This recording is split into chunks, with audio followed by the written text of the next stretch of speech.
তোরা মানুষ হবি কবি রে। বাংলাদেশের এই তোরা মানুষ হবি কবি। সাধারণ ইন্ডিয়ার দালালি করতে গিয়ে দেশের রত্ন ওসমান হাদি এই মানুষটাকেও দুনিয়া থেকে বিদায় করে দিছস।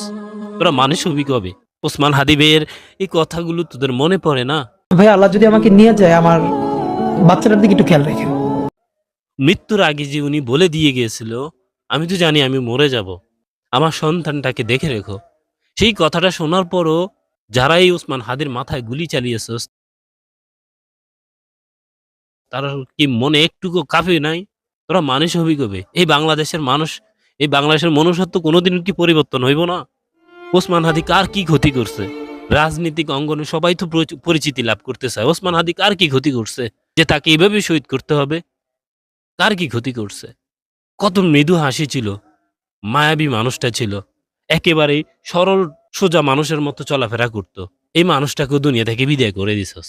মানুষ কবে হবি তোরা?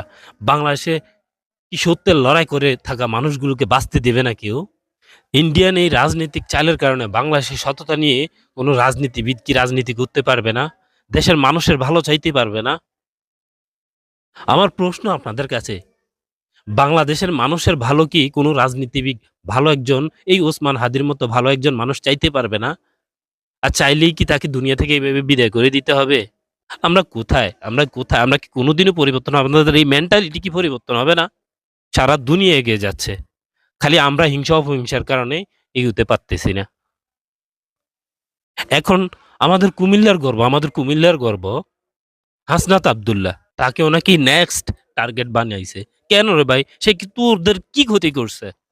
সে মানুষের ভালো চায়, সত্য কথা বলে, অন্যায়ের বিরুদ্ধে প্রতিবাদ চালায়। বাংলাদেশে ইন্ডিয়ার যেই রাজনৈতিক কবজা, সেটা থেকে বাংলাদেশকে মুক্ত করতে চায়। এটা কি তার অন্যায়? এটা কি তার অন্যায়? এত সহজ না। এটা কুমিল্লার সন্তান। একবার একটু আঁচড় দিয়ে দেখো, বাংলাদেশের মাটি থরথর করে কাঁপা শুরু হয়ে যাবে। এটা কুমিল্লার সন্তান, বলে দিছি। হ্যাঁ, গ্যারান্টি দিয়ে বলে দিচ্ছি, হাসনাত আব্দুল্লাহর গায়ে যদি এক বিন্দু পরিমাণ আঁচড় আসে, সারা বাংলাদেশের মাটি থরথর করে কাঁপিয়ে দেওয়া হইব। হাসনাত আব্দুল্লাহ তো কারো কোনো ক্ষতি করে নাই, তাহলে কেন হাসনাত আব্দুল্লাহরে তোরা নেক্সট টার্গেট বানাস? এটা কুমিল্লার সন্তান, হিসাব করে বানায়ও। হৃদয় বলতে কিছু নেই। এই বাংলাদেশের মানুষের মনুষ্যত্ব কবে যে ফিরত আসবে? এই বাংলাদেশের মানুষ সৎ মানুষকে হারানোর পর তাকে নিয়ে আফসোস করে। কি লাভ এই আফসোসের? জীবিত থাকা অবস্থায় তাকে নিয়ে তোমার কোনো অনুশোচনা নাই। জীবিত থাকা অবস্থায় তার প্রতি তোমার কোনো দায়িত্ববোধ নাই।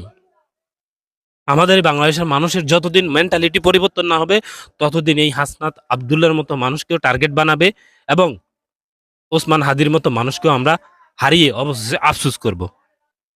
এই ভিডিওটা যদি আপনারও গায়ে লাগে, আপনারও মনে ধরে, অবশ্যই আপনি ভিডিওটা বেশি বেশি করে শেয়ার করে দিবেন।